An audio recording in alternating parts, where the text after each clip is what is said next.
అందరికీ నమస్కారం. Welcome to devotional gurus. ఈరోజు అతి ప్రసిద్ధమైనటువంటి అతి పురాతనమైనటువంటి శ్రీ యాగంటి ఉమామహేశ్వర స్వామి దేవాలయం గురించి తెలుసుకుందాం. ఇది ఒక ప్రసిద్ధమైనటువంటి శైవక్షేత్రం. భారతదేశంలో ఆంధ్రప్రదేశ్ రాష్ట్రంలో నంద్యాల జిల్లాలో శ్రీ బ్రహ్మంగారు నివసించే బలగానిపల్లికి అతి సమీపంలో ఈ క్షేత్రం ఉంటుంది. ఈ దేవాలయాన్ని వైష్ణవ సంప్రదాయంలో నిర్మించారు. ఆహ్లాదమైనటువంటి ప్రకృతి సౌందర్యంతో పరవశించే పుణ్యక్షేత్రాల్లో యాగంటి ఒకటి. ఇక్కడ ప్రతిష్ఠించినటువంటి నంది విగ్రహం అంతకంతకు పెరుగుతూ ఉంటుంది. ప్రతి 20 సంవత్సరాలకు ఒక అంగుళం పెరుగుతూ ఉంటుందని ఇక్కడ పురావస్తు శాఖ వారు దీనిని ధృవీకరించారు. యాగంటి ఉమామహేశ్వర స్వామి ఆలయం బనగానిపల్లికి 14 కిలోమీటర్ల దూరంలో ఉంటుంది. అగస్త్య మహర్షి తపస్సు చేసిన గుహ, వీరబ్రహ్మేంద్ర స్వామి వారు తపస్సు చేసిన గుహ, ఇలాంటి పేర్లతో ఇక్కడ చారిత్రాత్మకమైన పౌరాణిక కథలు చాలా ఉన్నాయి. యాగంటి ఆలయంలో నంది విగ్రహానికి యాగంటి బసవన్న అని పేరు కూడా ఉంటుంది. కలియుగం అంతమయ్యే నాటికి యాగంటి బసవన్న లేచి రంక వేస్తాడనేసి శ్రీ పోతులూరి వీరబ్రహ్మేంద్ర స్వామి కాలజ్ఞానంలో వర్ణించారు. శ్రీ అగస్త్య మహాముని శాపం వల్ల ఈ గ్రామంలో కాకులు కూడా ఉండవని ప్రతీతి. ఇక ఆలయ చరిత్రకు వెళదాం. యాగంటి దేవాలయము 15వ శతాబ్దంలో విజయనగర సామ్రాజ్య పాలకులైనటువంటి సంగమ వంశానికి చెందిన హరిహర బుక్కరాయలు అనే రాజు నిర్మించారు. ఈ స్థల పురాణానికి ఇక్కడ 2 కథలు ఉన్నాయి.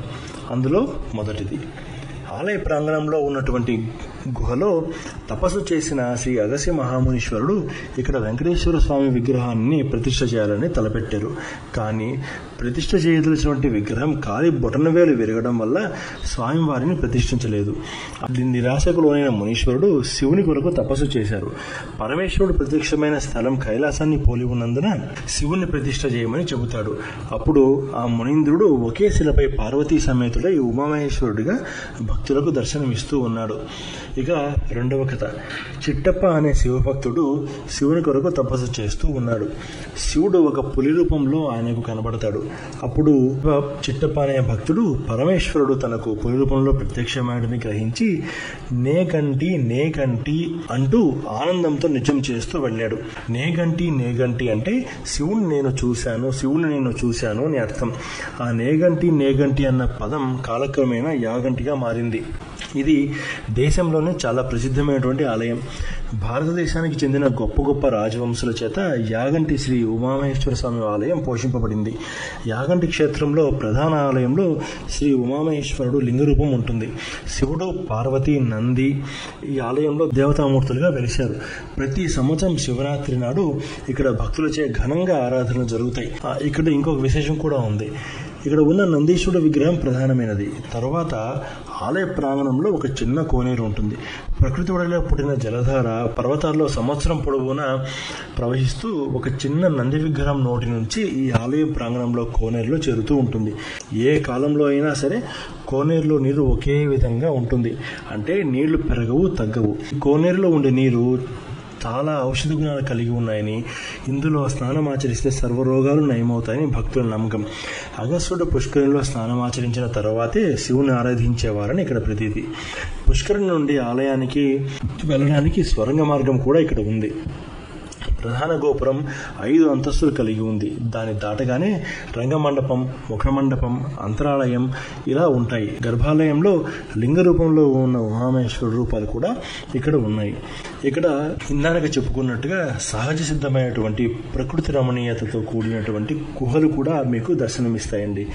ఇక్కడ అగస్త్య మహాముని వారు తపస్సు చేసిన గుహ, వెంకటేశ్వర స్వామి వారిని ప్రతిష్ఠించిన గుహ, శ్రీ పోతులూరి వీరబ్రహ్మేంద్ర స్వామి వారు ఇక్కడ తపస్సు చేసిన గుహ అన్నీ మనకి ఇక్కడ దర్శనమిస్తాయి. పోతులూరి వీరబ్రహ్మేంద్ర స్వామి వారు ఇక్కడే కాలజ్ఞానం రాశారనేసి ఇక్కడ ప్రతీతి. ఇందాక చెప్పుకున్నట్టు ఇక్కడ యాగంటి బసవన్న చాలా ఫేమస్. మీరు అందరూ పేరు వినే ఉంటారు. ఈ విగ్రహంలో జీవకళ ఉట్టిపడుతూ ఉంటుంది. దాన్ని చూడగానే రంక వేయడానికి సిద్ధంగా ఉందేమో అనిపిస్తుంది. ఈ బసవన్న అంతకంతకు పెరిగిపోతూ సంవత్సరానికి అంగుళం చొప్పున పెరుగుతూ ఉంటుందని పురావస్తు శాఖ వారు నిర్ధారించారు. ఇక్కడ ఇంకొక విశేషం ఉంది. అదేంటంటే కాకులు ఈ ఆలయంలో కనిపించవు. మనం ఎక్కడ ఏ టెంపుల్స్కి వెళ్ళినా బయట ఎక్కడున్నా సరే కాకులు తిరుగుతూనే ఉంటాయి. కానీ ఒక్క యాగంటి క్షేత్రంలో మాత్రం మనకి ఎక్కడా కాకులు కనిపించవు. అది ఎందుకు ఇప్పుడు తెలుసుకుందాం.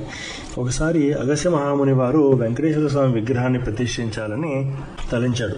ఇందాక మనం తెలుసుకున్నాం, ఆయన విగ్రహాన్ని ప్రతిష్టాపన చేసేటప్పుడు కాలి బొటనవేలు వేయడం వల్ల ఆయన అనుకున్న పని అక్కడ అవ్వలేదని ఆయన మనస్తాపంతో ఉంటాడు. అప్పుడు ఆయన శివుడి కోసం తపస్సు చేస్తున్నప్పుడు కాకులు ఆయన తపస్సును భంగం కలిగించాయి.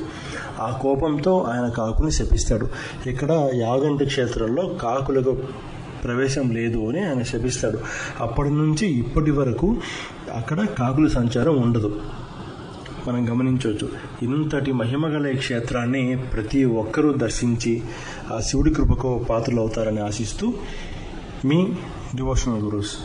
ఇక్కడ ఈ టెంపుల్కి ఎలా వెళ్ళొచ్చో ఇప్పుడు మనం తెలుసుకుందాం. కర్నూలు పట్టణం నుంచి బనగానపల్లెకి వెళ్ళొచ్చు. దాదాపుగా 100 కిలోమీటర్ల వరకు డిస్టెన్స్ ఉంటుంది. బనగానపల్లి నుంచి కేవలం 14 కిలోమీటర్ల దూరంలో ఈ యాగంటి క్షేత్రం ఉంటుంది. బస్సు సౌకర్యాలు ఉంటాయి. మనం ఇంకా లేదు ఓన్ వెహికల్స్, కార్లు, వాటి ద్వారా కూడా మనము ఈ టెంపుల్కి చేరుకోవచ్చు. ఈ వీడియో మీకు నచ్చినట్లయితే లైక్ చేయండి, షేర్ చేయండి, సబ్స్క్రైబ్ చేయండి. ధన్యవాదాలు.